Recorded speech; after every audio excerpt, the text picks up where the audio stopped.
Então. Vamos embora. O pessoal deve estar chegando. Não, quer ficar um pouco, Carol? Então, então para a gravação um pouco. Então, para um pouquinho a gravação. Vamos lá, então. Bom, pessoal, bom dia. Bom dia, professor Barzotto. Bom dia, colegas. Sigo na incumbência aqui da apresentação do nosso seminário, enfim, dos nossos estudos, né? A gente segue com o texto do Skinner sobre os valores republicanos, a sobrevivência dos valores republicanos. E só para a gente se situar mais ou menos, a gente chegou nessa parte final aqui, que eu até mostrei, onde o Maquiavel escreveu O Príncipe, trouxe um aspecto aí histórico interessante para a gente poder visualizar bem essa época, como é que funcionava. E daí aqui na contribuição do humanismo, a gente passou já na contribuição da escolástica, né, que foi a primeira parte da apresentação. E agora a gente está aqui na parte da contribuição do humanismo, onde o Skinner fala bastante do Maquiavel, tá? Para todo mundo se situar também, eu estou na página 178 do livro do Skinner, lá no primeiro parágrafo, na verdade, primeiro parágrafo, porque antes tem um textinho ali. Só recapitulando o que eu já coloquei semana passada, que todo mundo tem noção, o texto é bem denso, às vezes tem bastante parte histórica, então eu fiz o possível para otimizar o poder de síntese e poder trazer a mensagem que o autor estava trazendo, claro, dentro dos conceitos que a gente já vem estudando, tá bom? Então, lá na página 78, o Skinner vai dizer o quê? Retomando, isso aqui eu já comecei na semana passada e agora estou retomando para a gente poder pegar o gancho.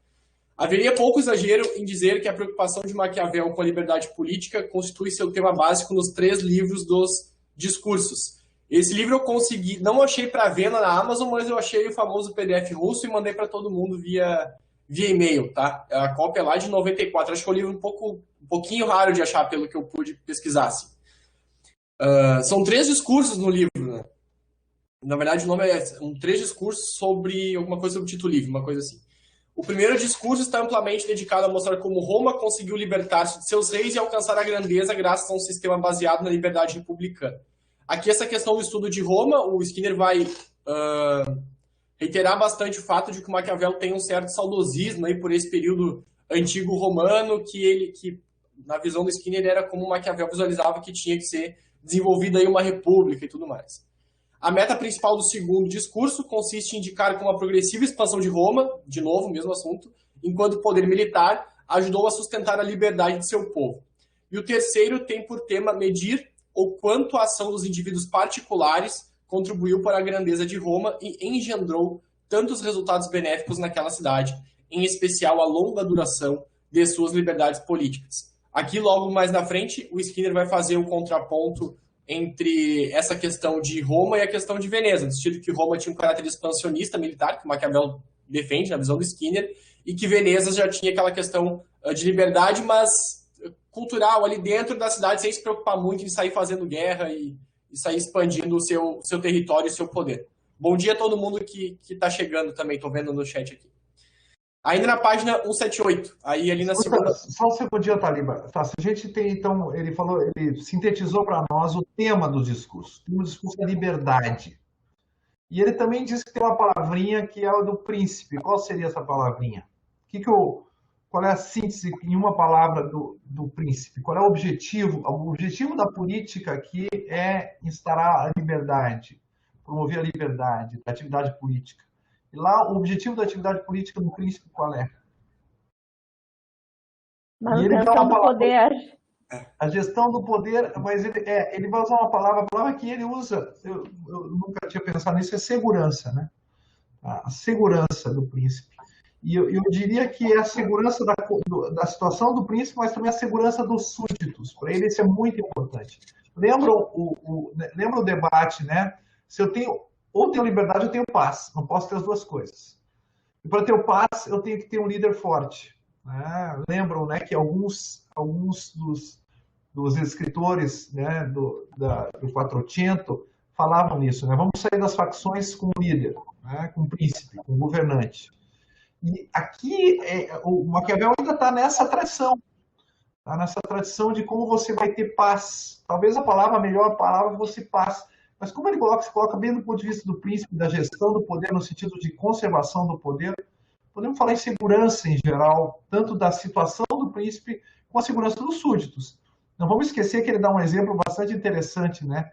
Que ele diz que quando o Cesare Borgia conquista a Romanha, a Emília-Romanha, tem um monte de gente fazendo saques na Emília-Romanha. Tem um monte de gente, aproveitando a confusão, o pessoal vai para cá e para lá. E aí ele coloca um apaniguado dele, peça de ferro dele, para pacificar. Ele diz assim, era um homem crudelíssimo. Então o cara foi lá e matou todo mundo. Entendeu? Todo mundo que estava provocando. Daí ele diz assim, só que quando eu fazer isso, sabe como é que é, né? Não existe miliciano ou justiceiro que fica só pegando, digamos assim, aqueles que atrapalham a paz. Ele já vai ser. Ele vai pegar todo mundo. E aí, então, ele se torna odioso, como esses caras sempre se tornam. E o que aconteceu? Aí foi o Cesare Borgia foi lá e matou, né, esse testa de ferro. Porque a província diz assim, as pessoas ficaram aterrorizadas, mas a paz foi mantida. Elas estavam aterrorizadas, mas estavam felizes porque agora estavam em paz. Lembram, né? Melhor ser temido do que ser amado. Isso, que é uma ideia que fica bem clara no Príncipe também, né? Maquiavel até usa a palavra medo. Bom, seguindo, ainda na página 178. Um corolário que os primeiros humanistas sempre deduziram da ênfase que também atribuíam a importância de liberdade rezava que, sendo esse valor mais bem assegurado sob uma espécie mista de regime republicano, aí trazendo de novo a ideia do governo misto que a gente falou antes, segue-se que o republicanismo há de constituir a melhor forma de governo. Mas dentro da ideia dessa mixagem que eu brinquei semana passada. Aí pulando um pouquinho para a página 181, tá? Aqui depois o Skinner ele segue desenvolvendo, trazendo alguns outros aspectos, mas pulando para a página 181 com o texto do Guicciardini. Guicciardini, lembrando, conforme o Skinner, é um autor que o Maquiavel se utilizou muito para escrever os discursos, utilizando textos quase que de forma literal, copiando de quase que de forma literal. Mas proposital, não é nenhum tipo de cópia injustificada. Assim. Aí o Guicciardini vai dizer o quê? Conforme Skinner, o corpo do povo simplesmente não tem capacidade para decidir matérias da maior importância. O professor aqui me chamou a atenção que aparentemente é uma temática recorrente dos filósofos desde os antigos gregos, assim, ali o Sócrates fala um pouquinho disso, o Aristóteles e tal. Aqui a gente está vendo nessa época medieval, 1400, 500, 600, e depois lá no Montesquieu, em 1748, no Espírito das Leis, também se fala isso. Olha, tem uma parte do povo aí que eles não têm a mínima capacidade de estar participando desse tipo de debate. Aparentemente é uma dicotomia comparada a hoje em dia, que a gente fala, não, pode ser a pessoa mais simples do mundo, democracia, todo mundo tem voz, essa pessoa não sabe nada de política, todo mundo tem que falar. E nessa época se tinha uma noção de que, por mais que tivesse um valor republicano muito forte, uma ideia aí de um início de tripartição de governo, claro que com outras palavras, ainda se mantinha essa ideia, né, que alguns de uma forma mais intensa, outros de uma forma um pouco mais branda, mas olha, o corpo do povo, uma parte do povo não tem que se meter nisso aqui. Eu acho isso interessante, hoje em dia é uma coisa que se discute muito, mas talvez seja um pouco superado, enfim. Não, aqui seria uma visão que a gente chamaria assim de elitista, né? Ou aristocrática. Mas tu sabe que o Montesquieu diz o seguinte, o povo não sabe decidir algumas questões, mas ele sabe escolher quem vai decidir. Uhum. Então, o Montesquieu já parte com uma ideia de democracia representativa. Tá? Aqui o Guicciardini, ele imagina essas grandes assembleias do povo das cidades e estados. E ele vai dizer, não, isso não vai funcionar. Agora vamos ver o que o Maquiavel diz. Né? Enfim, nessa ideia, por que o Guicciardini... Tu sabe de onde é que eu vejo esse argumento que o povo não sabe decidir? Dos meus alunos. Quando eu digo, olha, o orçamento estadual, ele determinou tanto para a saúde, mas uma série de decisões judiciais não vinculadas à lei, porque vinculadas à lei está tranquilo, né? A lei diz que tem que dar tal remédio, tem que dar tal remédio, aplica a lei. Mas decisões judiciais que buscam lá o direito à saúde como direito de todos, e começam a atravessar o orçamento, eu digo, olha, isso é um problema grave para a democracia, tá bem? Porque os teus representantes, os recursos são escassos, né? Não tem cobertura para todo mundo, nunca vai ter. Tá? Então, eles decidiram em redução de recursos escassos o que destinar a quem. Também isso é uma decisão política. Daí o que os alunos dizem? Mas o povo não sabe votar. Então o juiz tem que decidir, porque na democracia não teremos direito à saúde, entendeu? Porque o povo não sabe nada. Tá? Então é um argumento que você vê nas faculdades de direito. Tá?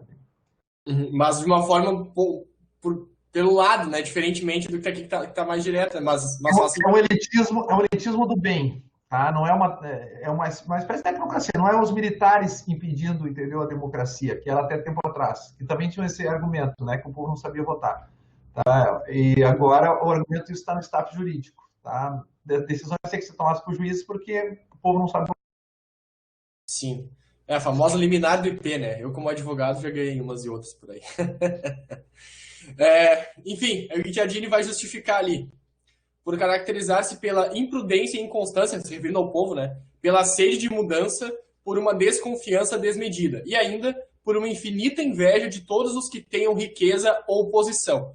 Aí vai, essas duas aspas, cada uma traz um debate, né? A questão da inconstância, aparentemente, está fazendo uma crítica àquelas pessoas que não têm tanto respeito às instituições, é uma força de instituição, né? Porque se é algo constante, é uma instituição forte, se é algo inconstante, é uma instituição frágil, enfim.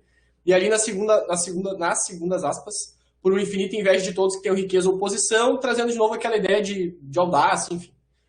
Isso significa que qualquer república que deixe ao povo a solução de suas questões logo haverá de decair, porque forçosamente será instável e sempre voltada para a mudança, ou seja, não vai ter instituições fortes. Página 183. Eu também estou seguindo aqui no livro para caso alguém pergunte alguma coisa, por isso que eu estou trocando aqui. Aí, trazendo, né, eu sintetizei de novo que o Skinner está falando sobre Maquiavel, haja vista que tem um texto bem extenso. Mas, principalmente, em seu terceiro discurso, Maquiavel declara que a riqueza sem valor, invariavelmente, constitui uma causa de corrupção cívica.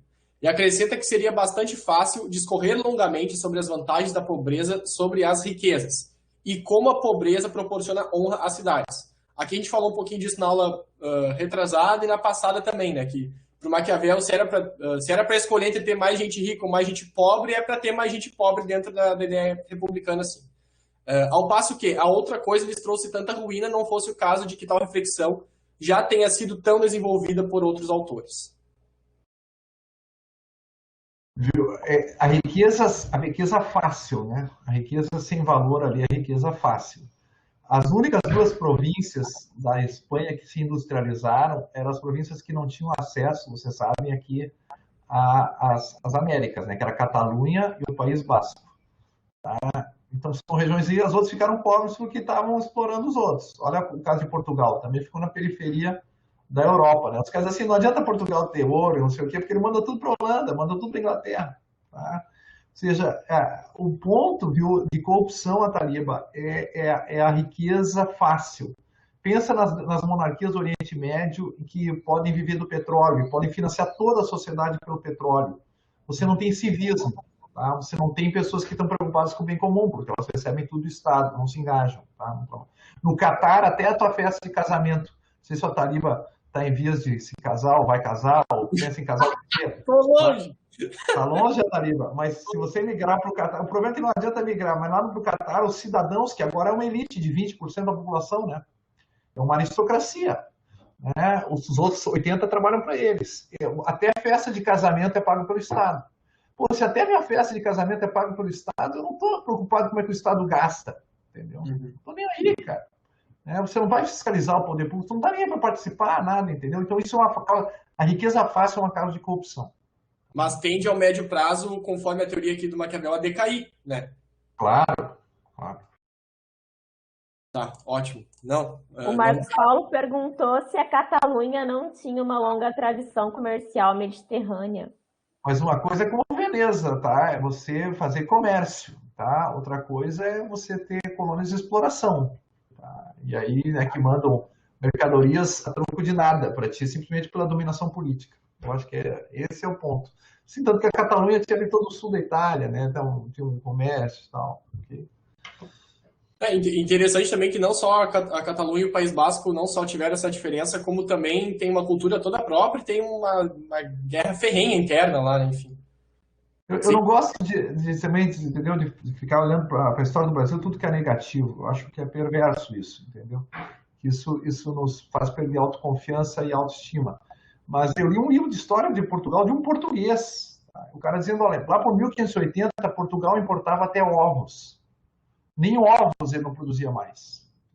Não podia importar. Tá? Tinha riqueza fácil, mas olha o que aconteceu. Pois é. Bom, seguindo então. Página 187, bem em cima ali. Aí, de novo, né, o Skinner vai falar bastante do Maquiavel, ele fica indo e voltando, trazendo Maquiavel, Guicciardini, Maquiavel, Guicciardini, e eu busquei trazer as principais contribuições do Maquiavel aqui nas palavras do Skinner. Maquiavel, reticências, aí eu tirei um pedacinho, começa assumindo que os preceitos religiosos contribuem para manter um Estado bom e unido. E, portanto, aqueles príncipes e repúblicas que desejam conservar-se livres da corrupção, que é o que a gente viu no slide anterior, acima de tudo, devem preservar íntegras as cerimônias de sua religião. Aqui uma ideia de institucionalismo, mais ou menos, né? Mas logo à frente vai ver que o Maquiavel faz uma crítica ali aos valores cristãos um pouquinho pontual. Insiste também que, eu coloquei sublinhado em negrito para destacar bem, também que a religião somente pode contribuir, ou seja, somente a partir desse critério, somente pode contribuir de maneira positiva para a vida cívica se nos der meios de glorificar os valores corretos, que para Maquiavel serão a magnanimidade, a força física e tudo mais o que concorre para dar aos homens a maior audácia, né? A vontade prospectiva, enfim, tem muita essa discussão, de novo, né? Eu não sou teólogo, estou recém começando meus estudos nessa área, mas tem muita essa discussão da questão do cristianismo, né? Que o evangelho prega que o ser humano deve buscar, melhorar, etc., mas ao mesmo tempo alguns têm uma visão mais de compartilhar tudo com todo mundo e tal. O Papa até falou nisso recentemente, saiu um pouquinho de debate em relação a isso. Mas só para trazer um ingrediente contemporâneo. Aí o que Maquiavel ainda pensa? Acredita que o cristianismo poderia cumprir essa função, em princípio, já que nos autoriza a exaltar e defender a pátria, que Maquiavel meio que justificando o argumento cristão, questão da guerra, questão talvez do expansionismo que ele elogiava de Roma, né? E a praticar um adestramento que nos capacite a defendê-la.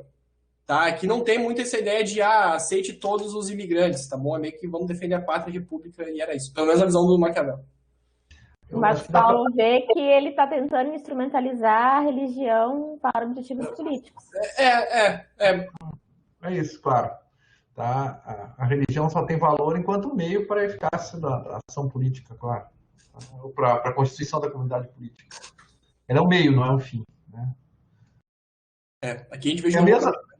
Fala, Marcos, fala. Não, a gente vê o pragmatismo do Maquiavel, né? Tem que ter um objetivo sempre muito claro. O Rousseau também, né? O Rousseau também diz, um povo de bons cristãos seria um povo de maus cidadãos, tá? Porque manda virar outra face quando você é ofendido, etc. Tá? Porque tanto para o Rousseau quanto para a comunidade última é a comunidade política. A questão da face tem uma discussão também. Que não seria um tapa de outro lado, seria um tapa e tu defende com o lado contrário da mão também. Enfim, nada a ver. Mas tem essa discussão. Pulando para a página 191 daí, tá? De novo, o Skinner ele segue falando bastante do Maquiavel e tudo mais, aí eu procurei destacar o que se mostra mais importante. Tá? Aí ele vai tratar de diversos autores, algumas questões históricas e tudo mais, trata um pouquinho dos discursos do Maquiavel, de novo traz ele como uma exceção. Tá? Aí, conforme o Skinner vai falar de novo sobre Maquiavel, mostra-se muito mais interessado pela espécie de república expansionista, né, remetendo à ideia que o Maquiavel defendia, e era saudosista a questão romana, que se volta para a fundação de um império, como foi o caso de Roma, do que pelo ideal de imperturbável serenidade que os venezianos recebiam com tanta complacência.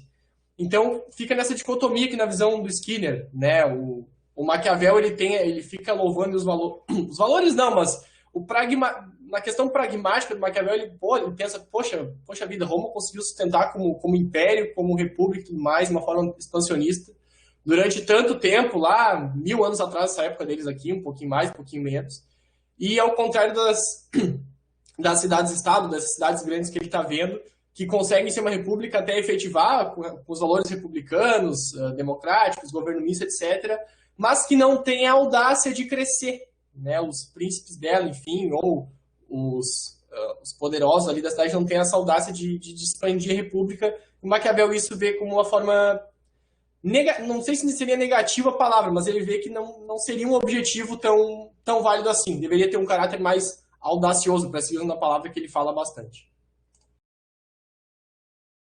Aí, pulando mais um pouquinho, na página 193. Ao debater os méritos da pobreza e o papel das instituições, pode-se dizer que os humanistas do início do 500 desenvolvem e mesmo contradizem numerosas teses dos tempos precedentes acerca da conservação da liberdade política. Contudo, se ora nos voltarmos para suas principais propostas desses humanistas, né, veremos que retomam e dão continuidade a dois argumentos que sempre ocuparam um lugar central na tradição humanista e os quais agora articulam em sua forma definitiva. Aí depois o Skinner vai trazer quais são os argumentos, até de uma forma bem separada dentro do texto. Eu busquei trazer aqui, mas não está tão objetivo. Começam assim reiterando a observação, seria aqui o primeiro argumento, né? Começam assim reiterando a observação já familiar, segundo a qual, como os mercenários não têm utilidade e são perigosos, segue-se que qualquer república que preze por sua liberdade deve tratar de estabelecer seu próprio sistema de defesa. A figura aristotélica do cidadão armado e independente, desejoso debater-se por suas liberdades, assim como de legislar, em defesa delas, volta dessa forma ao centro da cena política. Não sei se o professor quer comentar em cima disso aqui, que ele havia comentado em outra aula também. Uma coisa, depois eu acho que... Quem que vai falar? Alguém quer falar? Aqui, o interessante é o cidadão armado. Sabe que esse aqui é o ponto de vista também dos republicanos ingleses, a gente vai ver depois, tá? O membro da gentry, né? Aquela pequena nobreza do campo que tem independência econômica e está armado. Isso vai parar na Constituição Americana, né? Na segunda emenda, tá? É aquele que pode defender por si mesmo a sua liberdade, tá bem? E, bom, interessante também legislar em favor delas, tá? Mas há duas formas de fazer política, né? Política interna e política externa. Tá? E a política externa vai ser feita pelo cidadão também, porque o cidadão vai estar armado.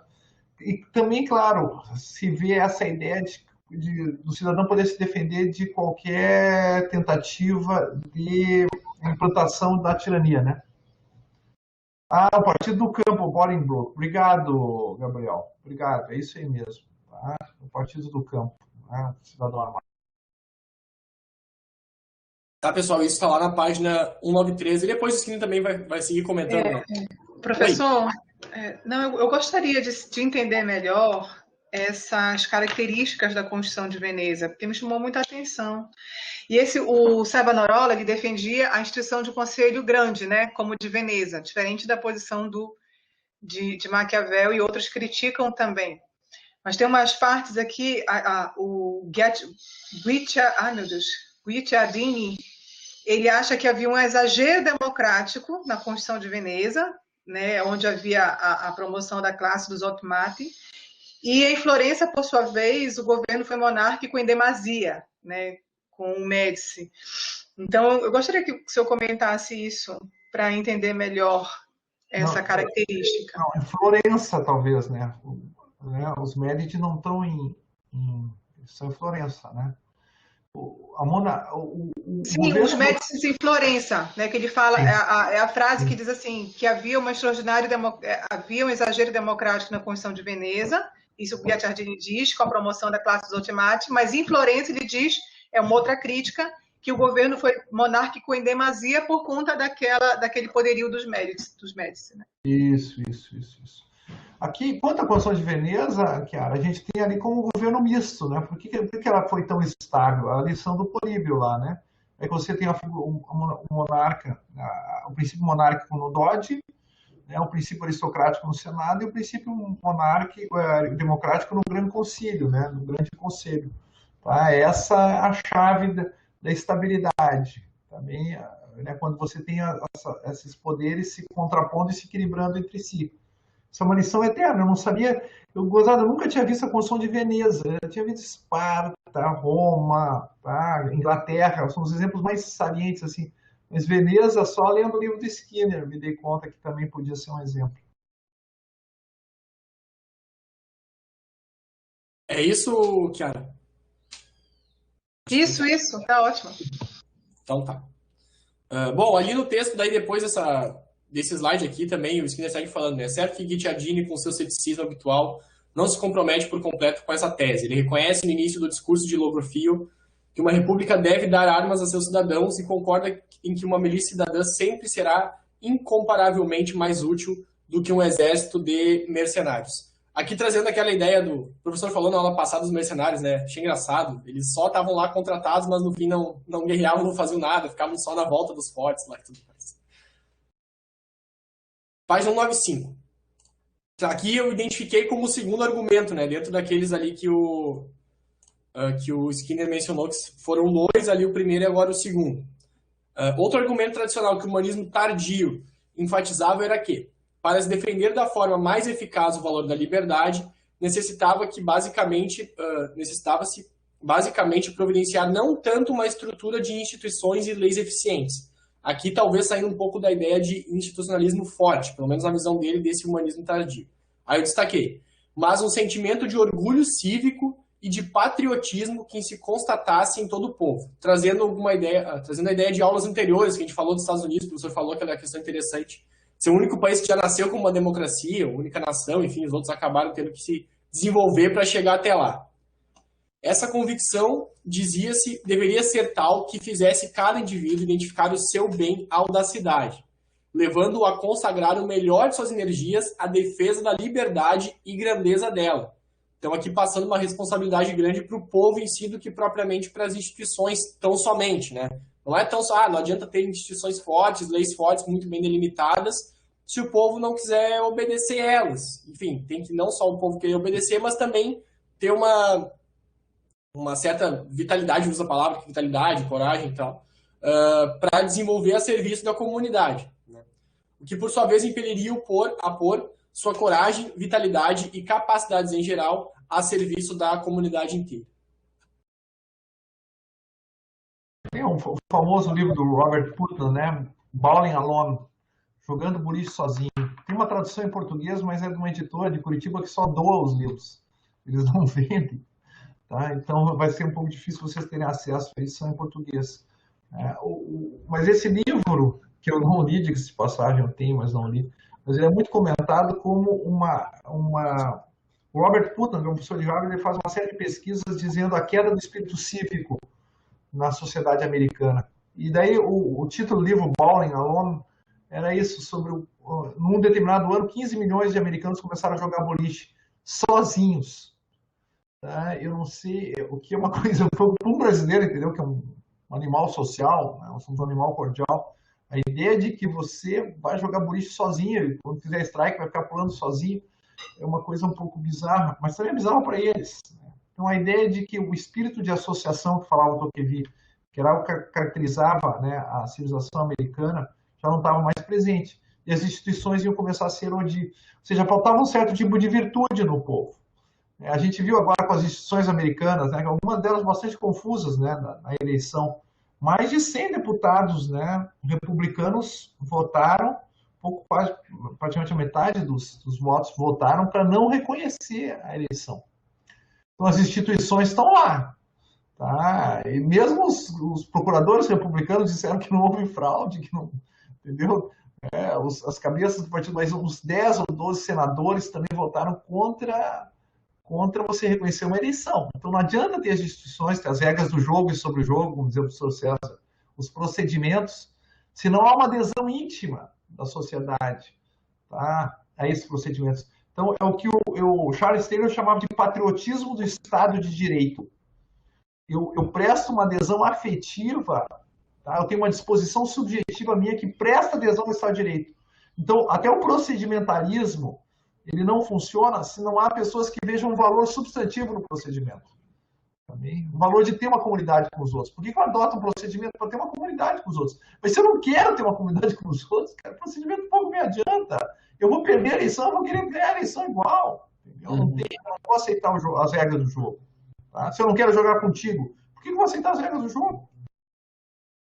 É interessante que daí, conforme o seu exemplo, vou trazer outro também, contemporâneo também, essa questão dos valores intrínsecos do povo ou das pessoas, aqui no caso os senadores e deputados estariam como povo, né, também, em defesa do próprio republicanismo, da força das instituições a quais eles estão defendendo, supostamente, né, eles estão partindo de uma ideia contrária a isso, né, no caso que seria votar contra o que a regra do jogo está propondo, porque eles querem aqui alguma coisa em específico. para eles aquilo é mais atende mais as regras do jogo, mas para chegar nessa regra que eles querem ou que eles defendem mais, eles têm que subverter uma primeira. E trazendo para um exemplo contemporâneo, sem entrar no mérito, por favor, a questão do impeachment no Brasil, né? Para os dois lados, né?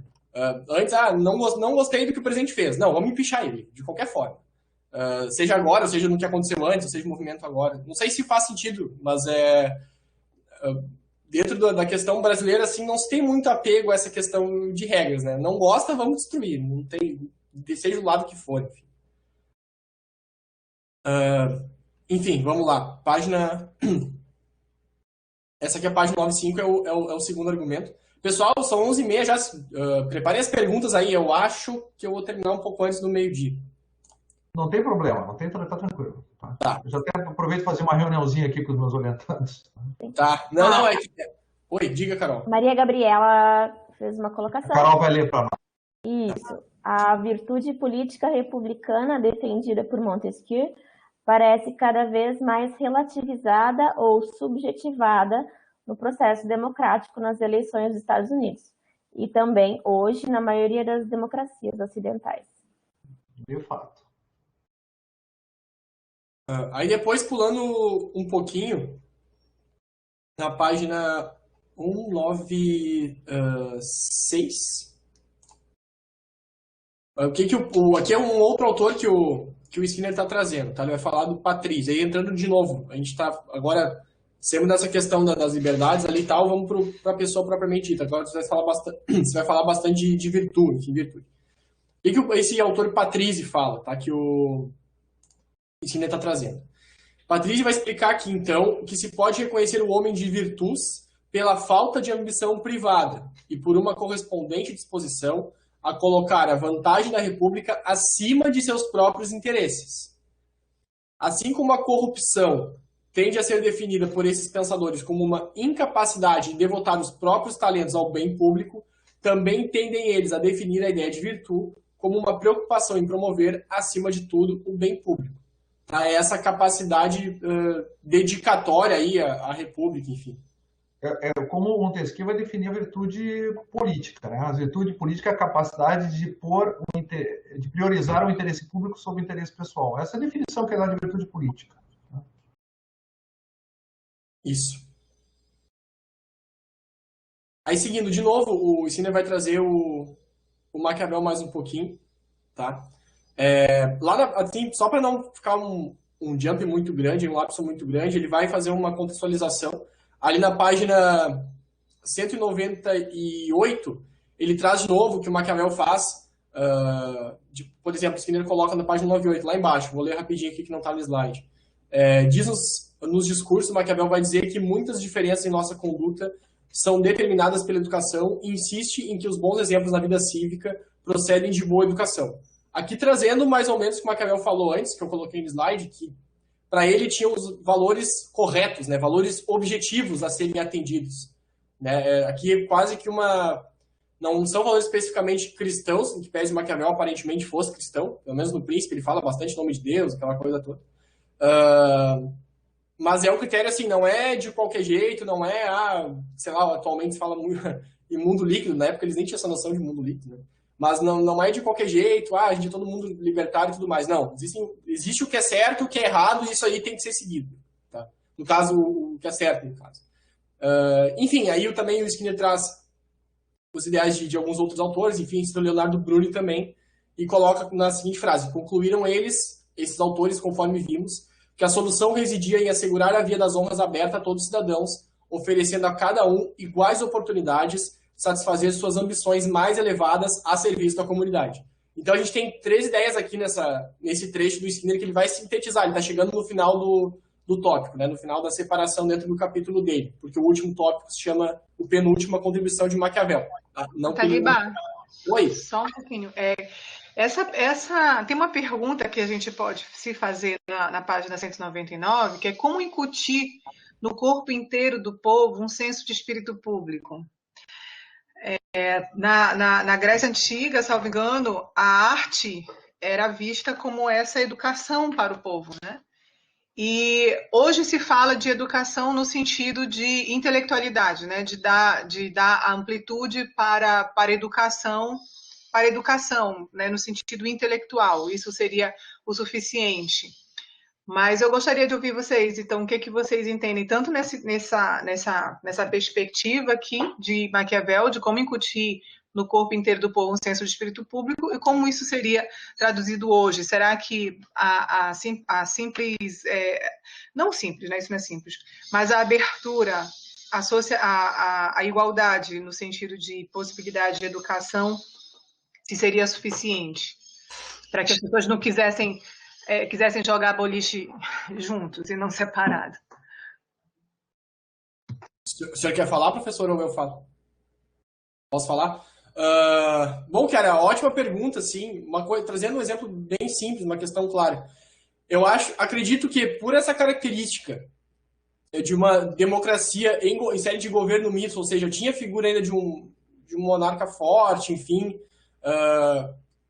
permitia-se ter uma diretriz para a república propriamente dita, né? Aqui o Maquiavel vai falar dessa questão do que é certo, o que é errado, bons exemplos, maus exemplos, né? Tu falou aqui bastante da educação. Me lembrou até ali o texto da República, que o Sócrates fala isso bastante, depois o Aristóteles vai retomar um pouquinho também. Hoje, trazendo para o lado contemporâneo, hoje em dia é quase que um crime tu falar que existe certo ou errado, dentro de valores sociais, assim. Em que pese a gente tenha um Estado de Direito bem formalizado no Brasil, a gente saiba da questão das regras do jogo e do jogo em si. A gente está vendo no cenário político aí dos três poderes, enfim, hoje em dia democracia é critério para tudo, né? Até tu supostamente realizar um ato democrático, que poderia ser considerado democrático, como a liberdade de expressão, por exemplo, é um ato antidemocrático porque alguém acha que é antidemocrático, e não tem essa. E naquela época, acredito que por uma consolidação histórica, se tinha uma maior atenção, assim, o povo tinha esse respeito maior, ele tinha vontade libertária, se pregava que deveria se atender aos valores republicanos e tudo mais, de forma sobrepujante a interesses próprios, mas se tinha uma atenção maior, se tinha um norte maior. Hoje em dia, por exemplo, a gente vai falar da questão da educação, né? Por exemplo, respeitar pai e mãe, essa questão dogmática propriamente trazendo para o lado da educação familiar, né? Hoje em dia não é isso. Hoje em dia até vários filósofos debatem que o adolescente hoje em dia ele sabe tudo, ele vê na internet e tudo mais, e essas pessoas que supostamente têm voz. Nessa época aqui, uma pessoa que era jovem não tinha voz nenhuma, não sei que fosse um príncipe, mas... Enfim, sem querer viajar... Só voltando um pouquinho aqui, são duas coisas aqui. A pergunta da Chiara, dentro do contexto, Chiara, do livro, é o seguinte, tá? Só tem uma solução, que é dar participação ao povo, que foi o que se vai falar, para os líderes que eles possam, digamos assim, exercer sua liderança, que eles têm vocação, têm carisma, tá? Mas a ideia é que a virtude ela vem pelo hábito, né? E o hábito significa a reiteração de certos atos. Então, como é que eu vou desenvolver a virtude política? Com a participação política. Tá? Por isso que o César sempre dizia assim, ó, tem que mudar primeiro a instituição, depois é que vem a virtude. Também, ou seja, o povo vai aprender a votar votando. Ele não tem como aprender a votar ou ser prudente. Né? O que é aprender a votar? É ser prudente. É só exercendo a prudência que você se torna prudente. Também, eu me lembro de uma jovem da minha família que nunca soube o valor do dinheiro, até que ela começou a ganhar o próprio dinheiro.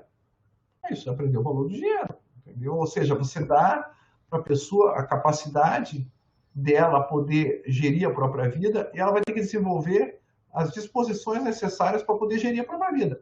Agora, sem gerir a própria vida, entendeu? Um povo como o povo do Catar, entendeu? Sempre recebeu tudo. Tá?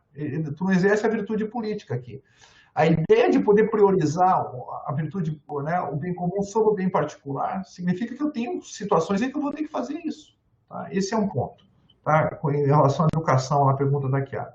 Quanto a esse texto aqui, importante aqui a gente ressaltar, a Taliba, é a questão das facções. Eu vi que o Gabriel está aqui, já deve ter comparado, né, com o federalista. Tá? As facções, elas não são a ruína da liberdade. Em certo sentido, elas são a causa da liberdade. Elas são consequência da liberdade, né, Taliba? Tu deixa as pessoas sendo livres, elas vão conflitar entre si. Quanto mais liberdade, mais conflito. Tá bem? Mas aqui, então as facções não são digamos assim, a ruína da liberdade, elas são a causa da conservação da liberdade. Isso que é uma coisa curiosa. Porque a liberdade só é possível, tá, num contexto em que o bem comum é alcançado. Tá? Senão, sem bem comum, você vai cair na tirania. Esse é o ponto, né?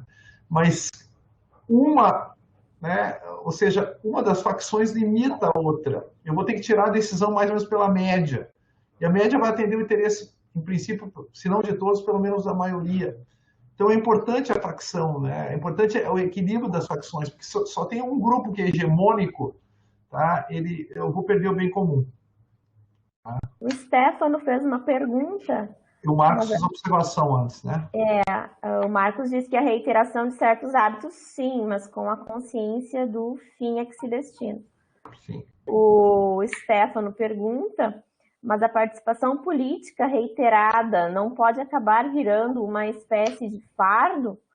Até mesmo uma simples burocracia que se tem de cumprir, pois é obrigatório? É o risco, né? Parece que aquela observação da Maria Gabriela antes, né, que a participação até agora ela não educou o povo assim, né? Mas eu tenho uma filha que vai poder votar ano que vem, ela já está se preocupando com a política, entendeu? Ela vai querer votar ano que vem. Se não fosse possibilitado um jovem de 16 anos votar, que é a idade que ela vai ter ano que vem, ela não ia se interessar.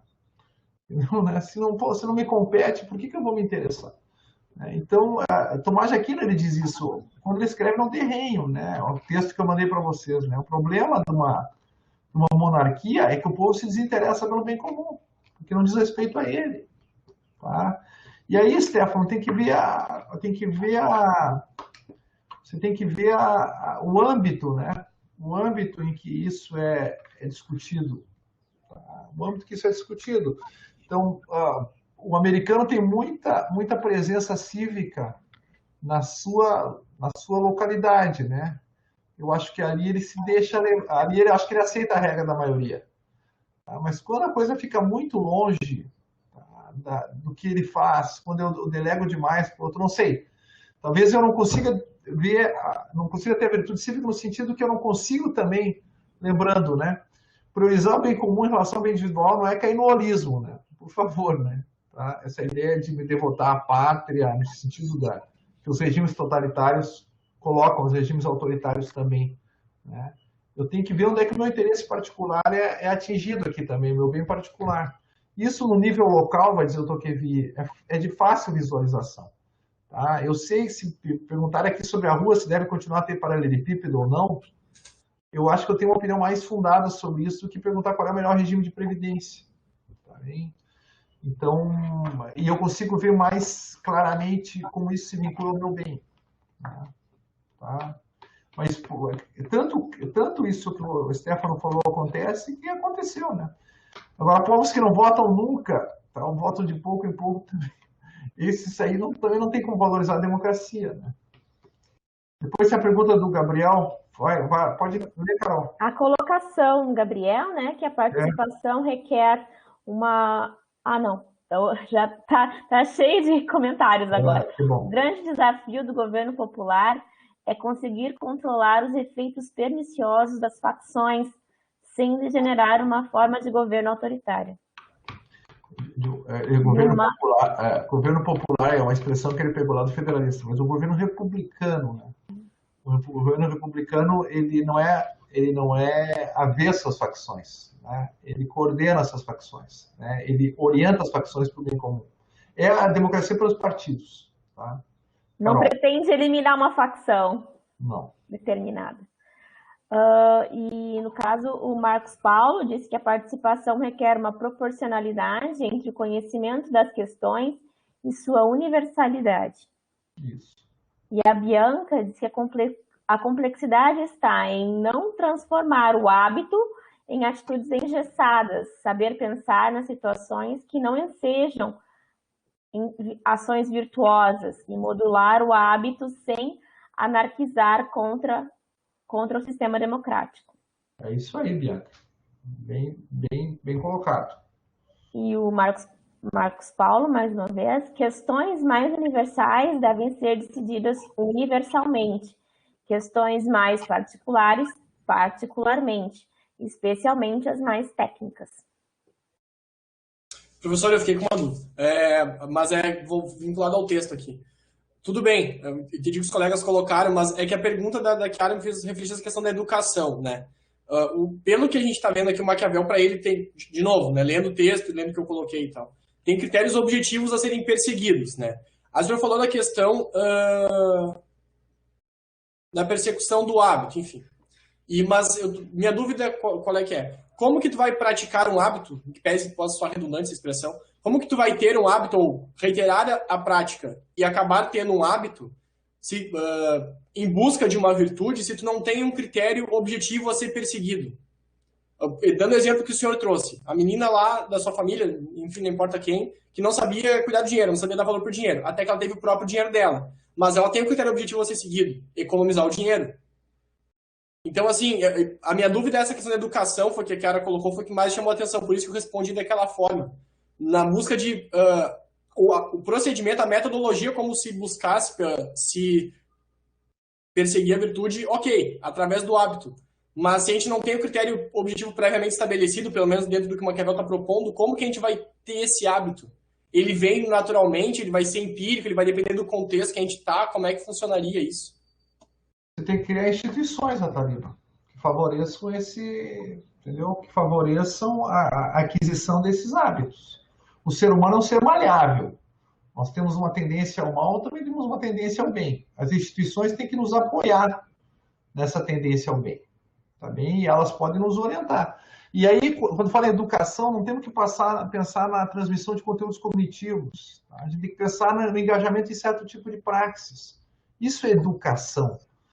Quando lá na Viagem à América, né, do Tocqueville, que é um rascunho de democracia na América, quando ele diz que ele conversa com um senador de Massachusetts, que diz assim, um menino de 15 anos aqui em Massachusetts tem mais experiência parlamentar do que qualquer parlamentar, mais experiência de debate, mais experiência política do que qualquer parlamentar europeu.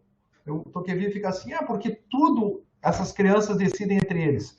Não chama o pai e não chama o professor, entendeu? Então, tá entendendo? Não foi que tiveram uma aula sobre democracia, provavelmente as crianças não têm nenhuma palavra para isso. É completamente natural para elas que elas se reúnam, porque os adultos deixam que elas decidam, tá? Que elas se reúnam para decidir, tá bem? Então, eu acho que a Chiara, quando falou educação, ela está pensando nisso, né? Tá. Que tipo de instituições eu me engajo, né? O japonês é um povo educado lá, eles não têm gari, né, cara? Cada um tem que cuidar da rua. Isso é uma instituição, não é campanha, cuide da... Não tem gari.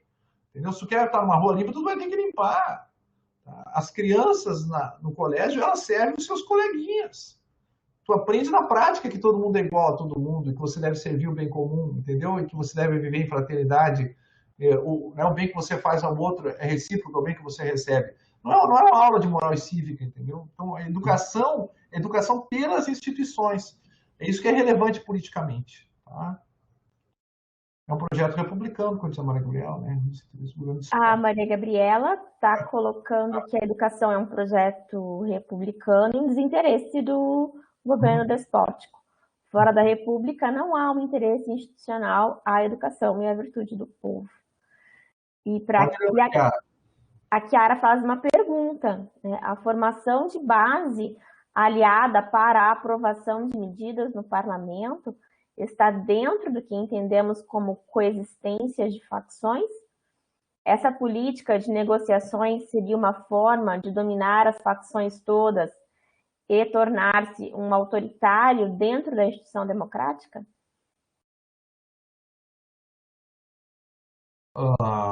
Eu acho.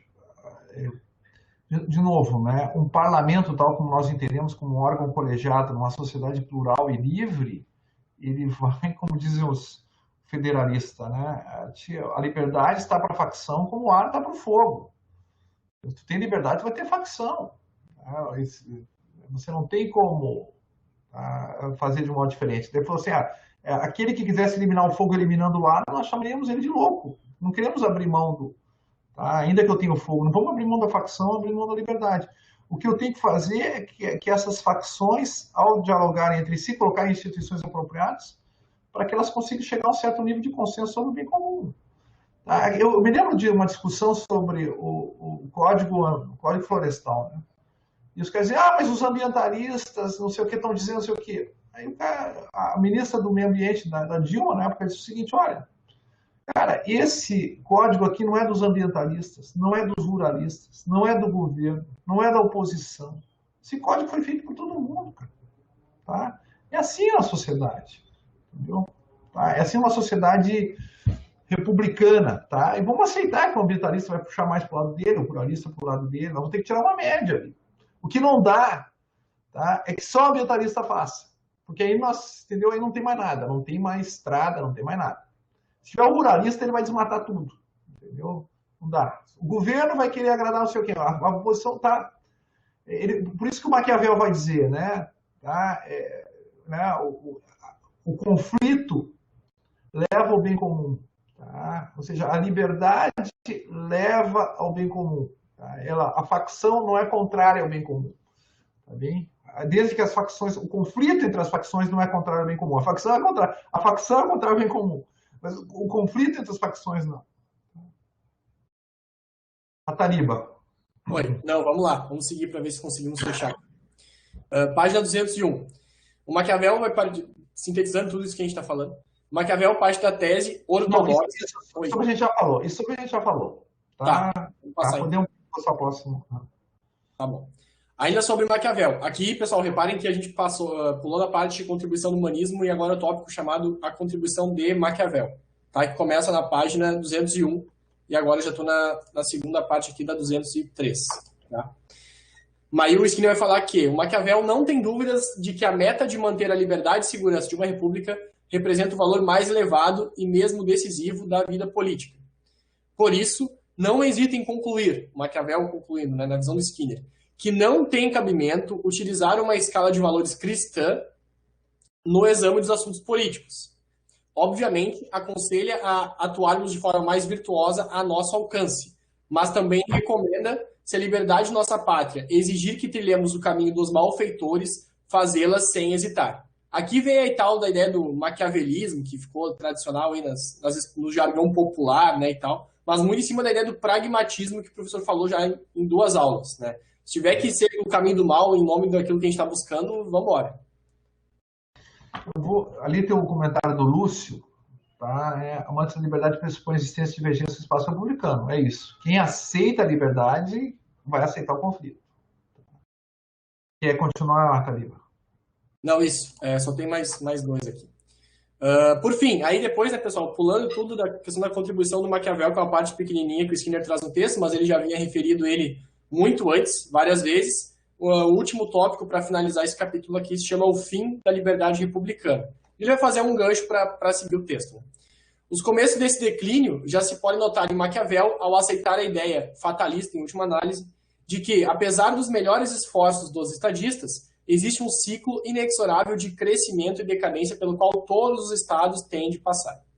Afirma que todas as repúblicas originalmente são governadas por príncipes, que, tomando-se hereditários, degeneram em tiranos e, em consequência, suscitam conspirações dos aristocratas contra o seu poder. Isso aqui aconteceu com o próprio César Borgia, que o Maquiavel relatou. Os Médici também, a gente viu no texto passado. A aristocracia, então, estabelece seu próprio governo, que, em curto espaço de tempo, degenera em oligarquia e, dessa forma, causa revoltas por parte das massas. Estas, as massas, por sua vez, instituem democracias, que acabam resultando em anarquia e, por isso, fazem com que se retome ao estado inicial em que o governo cabia a um príncipe. É esse o ciclo pelo qual passam todas as repúblicas. É o ciclo inexorável. Bem interessante, né, esse movimento aí contínuo. E na página 207 daí, o texto acaba na 209. Eu acho que esse é o último aqui. Não, tem mais um slide. Para finalizar, Maquiavel acredita, é claro, aí o Skinner vai fazer um resumo do que ele já falou, que esses estágios de corrupção e decadência, embora inevitáveis, possam ser retardados pela instituição de uma forma mista de governo republicano, porque essa permite combinar essas forças das 3 formas puras de governo sem as respectivas fraquezas, né? Porque supostamente onde uma é fraca, a outra vai atuar e compensar, entre aspas. Mas adiante, ele deixará claro que, se considerarmos os assuntos humanos da perspectiva mais vasta, teremos de concluir que, em última instância, eles são regidos pela fortuna. Obrigado só. Ótimo, ótimo. Não, tá ótimo. Então, Maquiavel defende o governo misto, isso que é importante para nós aqui, tá? E tem a pergunta da Chiara ali, e a Chiara, eu tô achando que... pode querer para nós, Carol. Ela pergunta se Giovanni Sartori estava errado, então, ao afirmar que o presidencialismo e multipartidarismo é receita para o fracasso. Depois da experiência americana, eu acho que o presidencialismo é receita para o fracasso em qualquer cenário. Tá? Lá tem presidencialismo e bipartidarismo, e vejam os impasses que esse pessoal chega todo o tempo. Tá? O Biden só consegue governar porque tem um voto a mais. Você não ia conseguir fazer nada. O Obama não fez nada durante 2 anos, porque estava em minoria no Congresso. Então, entendeu? Às vezes, o problema do presidencialismo é você separar, talvez, de um modo muito rígido o princípio monárquico e o executivo e o princípio, digamos assim, democrático. Tá? E você chega em paz. Ou o multipartidarismo, eu também podia dizer que era o multipartidarismo exacerbado, mesmo no parlamentarismo, é uma desgraça. Olha o caso de Israel, agora que está indo para a 4ª eleição, talvez vá para a 5ª eleição em 2 anos. Tá bem? Né? Você entendeu? As facções são boas, mas não pode ser demasiado. E o problema, talvez, em alguns lugares, é que essas facções realmente elas não representam um projeto comum. Né? Por exemplo, os partidos árabes em Israel, eles nunca fizeram parte do governo, nunca. Tá? Então tem que ver ali, tem partidos mais radicais também de direita, se as facções ainda têm uma compreensão, que é um tema que a gente estava estudando na aula de graduação, de ter um sentido comum para a sua vida, porque aí, se não, a facção pela facção, entendeu? Aí não... Ou seja, a liberdade ela tem que estar orientada ao bem comum. Eu quero o bem dessa comunidade a qual eu pertenço. Senão, aí realmente vai ser a receita para a anarquia. A descrição que o professor fez anteriormente parecia, sobre o desenvolvimento de um consenso entre facções, parecia eminentemente parlamentarista. Entendeu? Mas, de novo, 2, 3 facções, né? Entendeu? E facções, de novo... tem que ter algum modo de você dialogar entre elas. Qual é o melhor tipo de institucionalização? Bom, isso a gente tem que ver mais adiante. Pessoal, acho que a gente encerrou aqui hoje, tá? E agradecemos demais ao Taliba. Obrigado, Taliba. É enorme essa tua capítulo. A semana que vem é o 7, né? Quem é que vai ser? Quem que é o 7? É a Chiara. Chiara vai apresentar o 7 para nós. E agora eu queria que todo mundo saísse